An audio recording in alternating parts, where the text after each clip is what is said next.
Their fathers challenged Moses in the book of Exodus. They go and they challenge Moses and they say, hey, Moses, it's in Numbers, I believe it's in Numbers 16.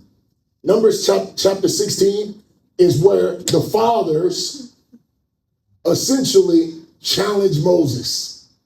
And what happens is the kids go behind Moses, everybody comes to him, comes to the side, and they stand their ground. And the ground swallowed them up.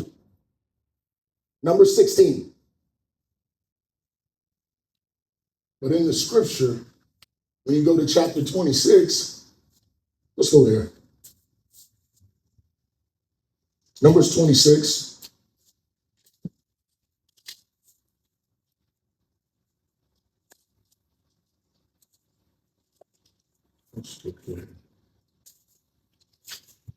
And in verse 8 and 10, look at this. Look at this. Listen. And it says, and the son of Eliab, the son of Eliab, Nemuel, Dathan, Abiram. These are the Dathan and Abiram, representatives of the congregation who contended against Moses and Aaron in the company of Korah when they contended against Moses, and the earth opened its mouth and swallowed them up together with Korah when that company died. When the fire devoured 250 men, and they became a sign. Nevertheless, the children of Korah did not die.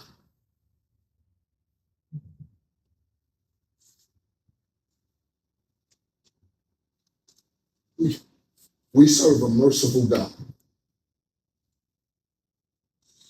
That he could look at fathers in sin and be looking down and saying, I'm not going to hold this against the son.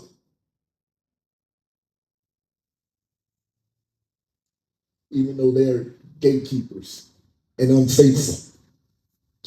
I want you to understand something, that these fathers did not see the task and the job that they were doing as something special. This was the reason why they challenged Moses.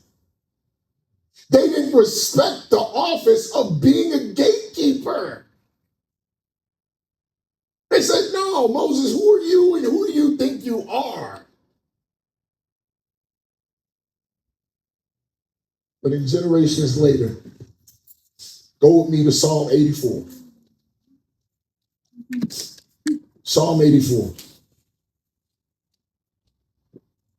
This is one of the songs that the sons of Korah wrote. They had many a psalm, I think there's about 7 of them or so that they wrote. But I want you to see what they're saying about their God and the office that God has given them. You see here. Listen, it says, a psalm of the sons of Korah. How lovely are your tabernacle? How lovely is your tabernacle, O Lord of hosts? My soul longs, yes, even faints for the courts of the Lord. My heart and my flesh cry out for the living God. Even the sparrow has found a home. I live on the grounds. I live in the church. Listen, and a swallow a nest for herself, where she may lay her young. Even your altars, O Lord of hosts, my King and my God. Blessed are those who dwell in your house. They will still be praising you. Blessed is the man whose strength is in you, whose heart is set on pilgrimage as they pass through the valley of Baca. I'm going to stop there. You know what the valley of Baca is? You see what these are in my eyes right now?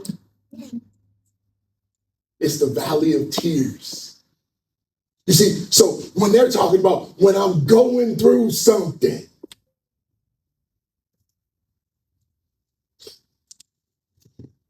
listen, and as they pass through the valley of tears, They make a spring, the rain also covers it with pools. They go from strength to strength. Each one appears before God in Zion. Oh, I'm in tears. Oh, I'm struggling. Oh, I'm whatever. Like, I'm wherever I am, I'm making a spring.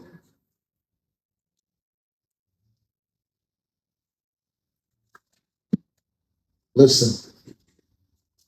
O Lord God of hosts, hear my prayer. Give ear, O God of Jacob. O God, behold our shield and look upon the face of your anointed. For a day in your courts is better than a thousand. I would rather be, listen, a doorkeeper in the house of the Lord than dwell in the tents of wickedness. You think they were excited about their job, that stewardship that they had?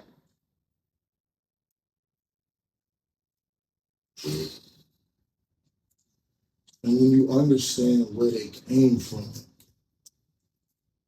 when you understand that these men, their fathers, died because they didn't respect the office.